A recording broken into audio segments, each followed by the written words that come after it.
Carmella's doing an icebreaker speech tonight, so we can learn a little bit more about her.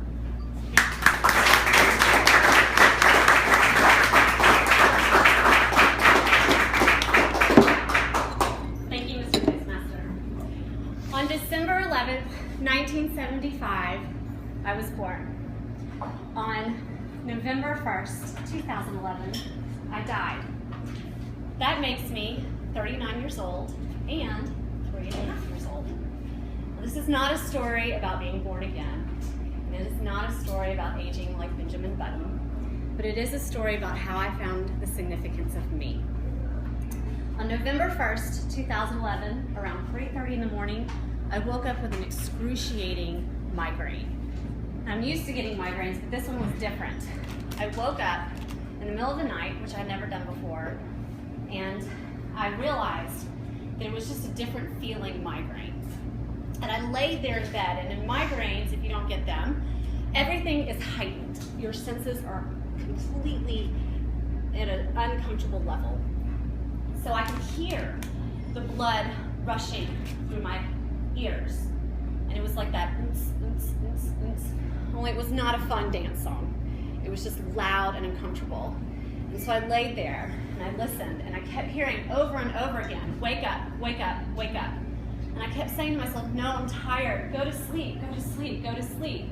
And this went on for several hours until the sun rose, I got up, and I got ready for the day. On my way to work, I realized that it was getting louder and louder, this pulsing in my head, and more uncomfortable. And at work, strange things started to happen to me. I realized that I could not articulate the thoughts that I had in my head, which was unusual for me, because I love talking. And I realized that smells became increasingly just pungent.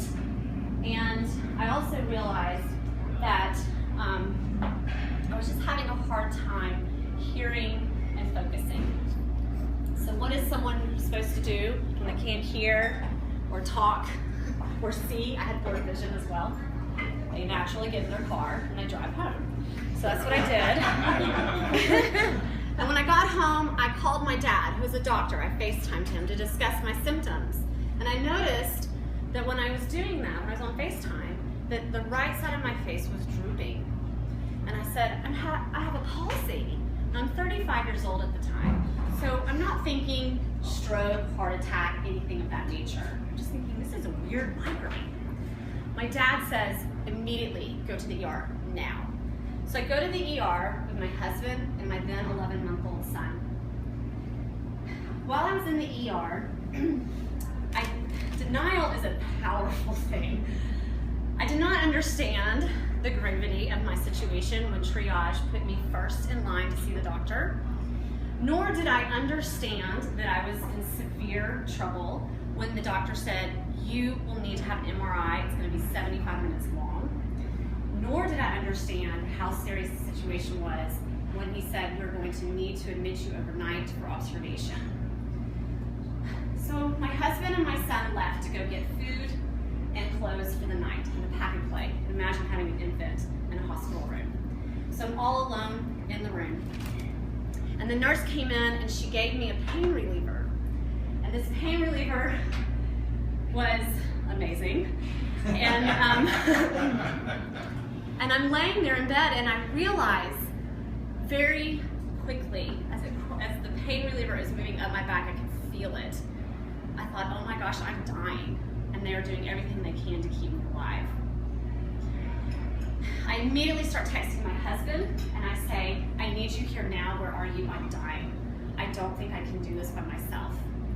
But I realize in doing that, I only have one bar and 1% on my phone. So again, I'm alone. And I start to cry because I'm really scared. And all of a sudden, this man appears over my bed. And he is the most glorious, beautiful thing I have ever seen, outside of my husband. and I look up at him, and his dark skin is contrasting against this beautifully bright white shirt. And he has a halo effect around him. And I look at him and I say, God, is that you? Are you here to come and take me away? And he said, ma'am, my name is Chris.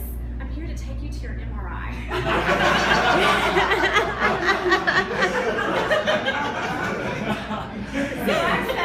So God wheeled me to the MRI, and that's when I realized the significance of my life.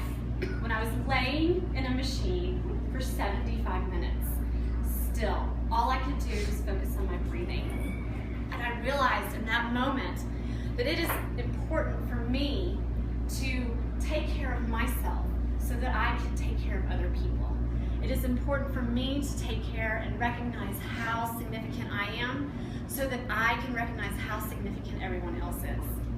The doctor diagnosed me with a carotid artery dissection, which is in the stroke family, and you can die from it. About 3 in every 100,000 people have this, so roughly 24 people in the city of Charlotte. It's a very rare occurrence, and you could call it an anathema. However, I would not call it that at all.